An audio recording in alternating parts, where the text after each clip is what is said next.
कल का दिन बड़ा ही अफसोसनाक दिन था क्योंकि कल नेब चेयरमैन आफ्ताब सुल्तान साहब ने रिज़ाइन कर दिया है अपने ओहदे से। और ये जो खबर है ये मुल्क के लिए, कौम के लिए, मुल्क के अंदर जो एहतसाब का जो अमल है उसके लिए ओवरऑल एक अफसोसनाक डेवलपमेंट है। इससे दो तीन चीज़ें ज़ाहिर होती हैं, इस खबर से दो तीन चीज़ें बल्कि एक्सपोज होती हैं इस रेजिग्नेशन से। वो ये है कि पाकिस्तान का जो निज़ाम है वो इतना ज़्यादा करप्ट, इतना ज़्यादा जो है वो एक ब्रोकन और बदबूदार हो चुका है कि इस निज़ाम के अंदर जो अच्छे लोग हैं, जो ईमानदार लोग हैं, वो चाहे अफसर हों, वो चाहे रिटायर अफसर हों, या सर्विंग जो है वो ब्यूरोक्रेट्स हों, या जो है वो पॉलिटिशियंस हों, या आम बंदा है, उसको यहाँ पे सर्वाइव करना बड़ा मसला है।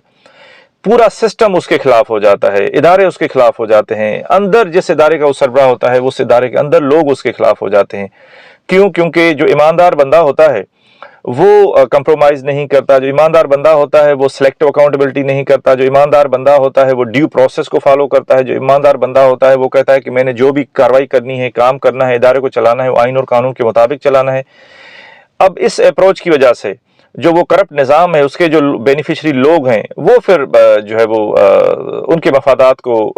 नुकसान होता है, जिसकी वजह से वो लोग फिर उस बंदे के पीछे पड़ जाते हैं, या तो उस बंदे को निकाला जाता है, आइसोलेट किया जाता है, या वो फिर उसको इतना उसके लिए ऐसा माहौल पैदा किया जाता है,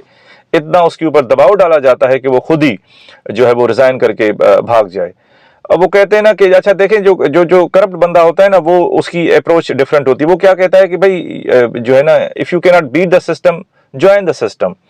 लेकिन जो ईमानदार बंदा होता है वो ये सोचता है कि यार if you can not beat the system leave the system. तो ये फिर उसकी अप्रोच होती है, और इसी वजह से फिर वो आफ्ताब सुल्तान साहब ने भी रिज़ाइन कर दिया। अब बज़ाहिर तो उन्होंने ये रिज़ाइन दिया है, लेकिन मेरे ख्याल में उनसे ये रिज़ाइन लिया गया है कि जब आप एक बंदे को इतना प्रेशराइज करें, उसके लिए ऐसा माहौल, ऐसे हालात पैदा कर दें कि वो इंडिपेंडेंटली वो जो है वो आइन और कानून के मुताबिक काम ना कर सके, तो फिर ज़ाहिरी बात है वो उसके पास एक ही रास्ता बचता है कि वो उस इदारे को छोड़ के अपनी रेपुटेशन बचा के चला जाए, क्योंकि ऐसे लोग जो है ना किसी के आलाकार बनने के लिए तैयार नहीं होते। अच्छा, मैंने जैसा कि शुरू में बताया कि दो तीन चीज़ें इस चीज़ से एक्सपोज भी हुई हैं। एक तो जो निज़ाम है वो एक्सपोज हुआ है हमारा, कि वो ऐसे लोगों को, यहाँ पे ऐसे लोगों की जगह नहीं, उस निज़ाम में स्पेस नहीं है ऐसे लोगों की। दूसरा, ये जो PML नून की हुकूमत है वो एक्सपोज हुई है, और हम ये तवक्को करते थे, हम ये समझते थे कि यार पिछले दौरे हुकूमत में PML नून ने बहुत ज़्यादा सफ़र किया, बाकी जमातों ने भी बहुत ज़्यादा सफ़र किया, तो ये जब इक़्तिदार में आएंगे तो ये कुछ सुधर के आएंगे, ठीक हो के आएंगे। जब इक़्तिदार में खुद वापस आएंगे, क्योंकि इनको खुद जो है ना विक्टिमाइज़ किया गया है, तो जब ये खुद आएंगे तो किसी और को विक्टिमाइज़ नहीं करेंगे, इदारों को रिफॉर्म करेंगे, अच्छे लोगों को इदारों का सरबराह बनाएंगे, उनको फुल सपोर्ट करेंगे, चीज़ों को बेहतर बनाएंगे, सिस्टम को सुधारेंगे। लेकिन अफसोस से कहना पड़ता है कि PML नून में वो तब्दीली, वो चेंज नज़र नहीं आती, बल्कि वही पुरानी जो रविश है, वही पुराने जो तरीके हैं वो अब दोबारा हमें नज़र आ रहे हैं। क्योंकि मैं अक्सर कहता हूं कि जो हमारा निज़ाम है ना, सिस्टम है पाकिस्तान के अंदर, उसमें या आप विक्टिम होते हैं या आप विक्टिमाइजर बन जाते हैं। कल ये PML नून विक्टिम थी, जो है वो ज़ेर अताब रही, काफ़ी इन्होंने सफ़र किया, नाइंसाफ़ी हुई इनके साथ। और तब हम सब जो लिबरल तबका है, जो थिंकिंग लोग हैं, जो पढ़े लिखे लोग हैं, जो न्यूट्रल लोग हैं, उन सब ने उनकी पॉलिटिकल विक्टिमाइजेशन और प्रोसिक्यूशन की खुल की मजम्मत की थी, और उस मजम्मत की वजह से उनको काफ़ी मुश्किलातें भी पेश आईं। काफ़ी लोगों को जॉब से जाना पड़ा, काफ़ी लोगों को जेलों में जाना पड़ा। लेकिन तो अफसोस से ये कहना पड़ता है कि PML नून के अंदर कोई स्ट्रक्चरल मसला है कि उनके अंदर वो अपने आप को रिफॉर्म करने की शायद वो सलाहियत नहीं है, और जब इक़्तिदार में आए तो उनका भी अब वही वो तौर तरीका है कि अपोजिशन के खिलाफ जो है वो कार्रवाई करें, सही या गलत। अब नेब चेयरमैन के ऊपर भी, आफ्ताब सुल्तान के ऊपर भी ये सुनने में आ रहा है कि काफ़ी ज़्यादा प्रेशर था कि PTI के खिलाफ जो केसेस हैं उनको एक्सपेडाइट किया जाए, और वो ये चाहते थे कि भाई ठीक है, अगर किसी के खिलाफ करप्शन का कोई केस है, इल्ज़ाम है, तो पहले उसको इन्वेस्टिगेट किया जाए। ड्यू प्रोसेस को वो फॉलो करना चाहता था, लेकिन जो है वो गवर्नमेंट की तरफ से प्रेशर था कि बस आप जैसा तैसा करके उन केसेस को एक्सपेडाइट करें, लोगों की गिरफ्तारियां करें। तो उन्होंने इनकार कर दिया, जिसकी वजह से फिर वो मजबूर होकर रिज़ाइन किया। दूसरी चीज़ जो एक्सपोज होती है, हमें पता चलती है, वो ये पता चलती है कि जब एक आप, अच्छा ये जो चीज़ है ये PTI के लिए काफ़ी जो है वो सबक आमोज़ है, उनको इस चीज़ से सबक सीखना चाहिए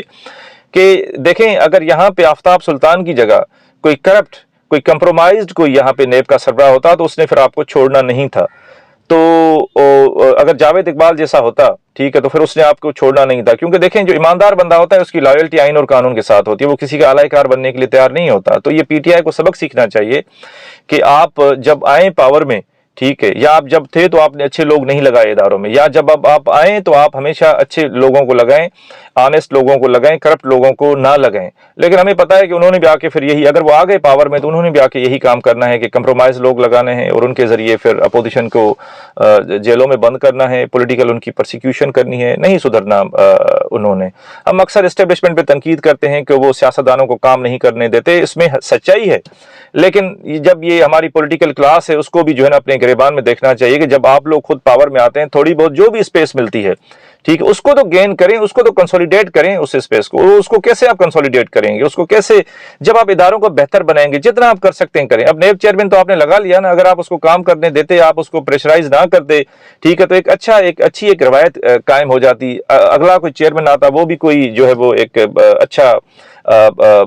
ईमानदार और प्रोफेशनल आप बंदे को लगाते, तो ऐसे आहिस्ता आहिस्ता इदारे इवॉल्व करते हैं, बेहतर होते हैं। लेकिन जब आप उस इदारों को बेहतर करने की कोशिश ही नहीं करते तो फिर आप शिकायत ना करें बाद में कि एस्टेब्लिशमेंट जो है ना हमें काम नहीं करने देती। भाई जितनी स्पेस मिलती है उसको तो आप प्रॉपरली यूटिलाइज करें ना, या जो आपको स्पेस मिलती है तो वो फिर आप उसका मिसयूज करते हैं, उस स्पेस को, उस आप पावर को, उससे आप सही फायदा नहीं लेते, आप इदारों को रिफॉर्म नहीं करते, बेहतर नहीं बनाते, और आपकी भी जो है वो क्योंकि आप खुद विक्टिम रहे होते हैं तो फिर आपकी वही साइकी होती है कि बदला लेना है,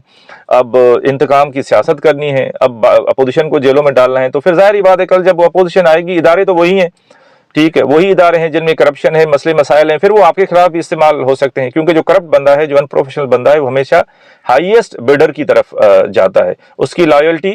जो है अपनी नौकरी के साथ होती है, आइन और कानून के साथ नहीं होती, किसी गवर्नमेंट के साथ नहीं होती। गवर्नमेंट जो भी आती है फिर उसका अलाइकार बन जाता है, लेकिन ईमानदार बंदा ये नहीं करता। तो जो है ना पीटीआई के लिए भी ये सबक है कि बराए मेहरबानी हमेशा अच्छे, अगर यहाँ पे आफ्ताब सुल्तान ना होता नेब का चेयरमैन, और कोई और कंप्रोमाइज बंदा होता तो पीटीआई को टफ टाइम उसने देना था। आफ्ताब सुल्तान की जगह अगर कोई नेब चेयरमैन होता तो देखें एक ईमानदार जो है ना सरबराह था, एक अच्छा सरबराह था, तो उन्होंने पीटीआई की खामखा उनकी पॉलिटिकल उनको विक्टिमाइज करने से इनकार कर दिया और कहा कि अगर जो भी उन पे केसेस हैं तो ड्यू प्रोसेस को फॉलो करना चाहिए। तो ये है कि पीटीआई को भी सबक लेना चाहिए। लेकिन अफसोस की बात यह कि जब इक़्तिदार में बाहर होते हैं तो बाहर होते हैं तो अच्छी अच्छी बातें करते हैं, रिफॉर्म्स की बातें करते हैं, लेकिन जब इक़्तिदार में आते हैं तो कोई उनमें चेंज या तब्दीली हमें जो है वो नज़र नहीं आती। एक और भी चीज़ इससे एक्सपोज होती है कि इस मुल्क का जो निज़ाम है वो उसकी नीयत ये नहीं होती कि करप्शन को हमने ख़त्म करना है, बल्कि वो करप्शन को यूज़ करते हैं कि लोगों को आप करप्ट करें ताकि लोगों को फिर वो करप्ट बंदा कंप्रोमाइज़ होता है ना, उसे मैनिपुलेट करना आसान होता है। अगर इस निज़ाम की नीयत होती है कि लोग के जो है ना लोगों का सही एहतसाब करना है, अक्रॉस द बोर्ड एहतसाब जो है वो करना है, तो फिर आफ्ताब सुल्तान जो है वो को मजबूरन रिज़ाइन ना करना पड़ता। तो ये 75 साल से ये जो करप्शन के नाम पर लोगों को प्रोसिक्यूट किया जाता है तो ये सिर्फ सियासी मकासद के लिए होता है। अब मैं ये नहीं कह रहा कि मुल्क के अंदर जो है वो करप्शन नहीं है, पाकिस्तान के अंदर बहुत ज़्यादा करप्शन है, लेकिन उस करप्शन को ख़त्म करने के लिए जो सरबराह होना चाहिए पहले वो खुद करप्ट ना होना। यहाँ पे हालत ये होती है कि इदारों के सरबराह होते हैं वो खुद करप्ट होते हैं, ठीक है, तो उन्होंने बाकी लोगों का क्या जो है वो एहतसाब करना है। तो ये है कि ये जो निज़ाम है, ये कभी भी इस निज़ाम ने ये नहीं चाहा कि इस मुल्क के अंदर एक स्ट्रक्चरल एक अकाउंटेबिलिटी हो, क्रॉस द बोर्ड अकाउंटेबिलिटी हो। अकाउंटेबिलिटी होती है लेकिन सिर्फ अपोजिशन वालों की होती है, मुखालफिन की होती है, तनकीद करने वालों की होती है, लेकिन सबकी नहीं होती। तो क्योंकि अगर ये कोई वाकई ही नीयत ठीक हो और इदारा जो है वो प्रोफेशनली काम करे तो फिर इस हमाम में सारे ही जिसे कहते हैं ना नंगे हैं, फिर काफ़ी लोग फिर नहीं बचेंगे, उनका भी फिर एहतसाब होगा। तो वो कभी चाहते नहीं है कि सही कोई ऐसा इदारा बनाया जाए जो अक्रॉस द बोर्ड एहतसाब करे और ये जो है ना कोई आइन और कानून के मुताबिक जो है वो अपना काम करे। बस वो इदारे को उनको यूज़ करना होता है, उस इदारे को आला-ए-क़रार बनना होता है, इतना ही उनका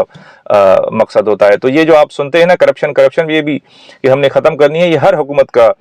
खोखला दावा होता है। ہوتا ہے. انہوں نے کرپشن کوئی ختم نہیں کرنی ہوتی, بلکہ ان کیسز کو, ان چارجز کو یوز کرنا ہوتا ہے اپنے سیاسی مقاصد کے لیے, اپنی جو ہے وہ پاور پولیٹکس کے لیے, وہ سیاستدان ہو یا وہ جو ہے وہ اسٹیبلشمنٹ ہے جس نے سب سے زیادہ اس کرپشن کے نعرے کو یوز کیا ہے. تو ہم یہ امید کرتے ہیں کہ نیا نیب چیئرمین کوئی اچھا, آنیسٹ اور ایماندار بندے کو لگانا چاہیے. ایک اور آخری بات میں یہ بھی کروں گا کہ دیکھیں, آفتاب سلطان صاحب کو میرے نظر میں ریزائن نہیں کرنا چاہیے تھا. دیکھیں, آپ سسٹم کے اندر رہ کے کچھ کر سکتے ہیں, سرو کر سکتے ہیں, سسٹم کے باہر رہ کے آپ کچھ بھی نہیں کر سکتے. تو ان کو پریشر ود اسٹینڈ کرنا چاہیے تھا, پریشر لینا چاہیے تھا, اور آئین کے اور قانون کے مطابق کام کرنا چاہیے تھا. تو انہوں نے بھی جو ہے نا ریزائن کر کے میرے خیال میں, مطلب دیکھیں, آپ اس کو قانونی طور پہ روک تو نہیں سکتے, لیکن میرے خیال میں کہ ایک اچھے بندے کے جانے سے ادارے کو, قوم کو, ملک کو نقصان ہوتا ہے. تو ملک کے مفاد میں, قوم کے مفاد میں, ادارے کے مفاد میں وہ ٹک جاتے اور جو ہے وہ اکراس دا بورڈ احتساب کرتے اور آئین اور قانون کے مطابق احتساب کرتے. تو اچھے بندے کے جانے کے بعد پھر وہ جو گیپ ہے, وہ جو ایک اسپیس ہوتی ہے, وہ پھر کسی ان پروفیشنل اور ایک جو ہے وہ کمپرومائز بندہ اس کا سربراہ بن جاتا ہے, اور وہ ادارے کو اور زیادہ نقصان دیتا ہے, ملک کو نقصان دیتا ہے, ریاست کو نقصان دیتا ہے. تو یہ جو اس طرح کے جو اچھے لوگ ہوں, ان کو ایک چیز ذہن میں ہونی چاہیے کہ بھائی, جب آپ اس طرح کا ایسے سسٹم میں رہ کے آپ جب کام کرتے ہیں تو اس میں پریشر, اس میں مسائل, اس میں جو ہے وہ انفیوریبل کنڈیشنز کو آپ کو فیس کرنا پڑتا ہے, اور انہی میں رہ کے کام کرنا ہوتا ہے, اور انہی میں رہ کے آپ کچھ کر سکتے ہیں. باہر رہ کے آپ کچھ بھی نہیں کر سکتے, چاہے آپ کتنے بھی اچھے ہوں, ایماندار ہوں, کتنے بھی آپ competent who. Thank you very much.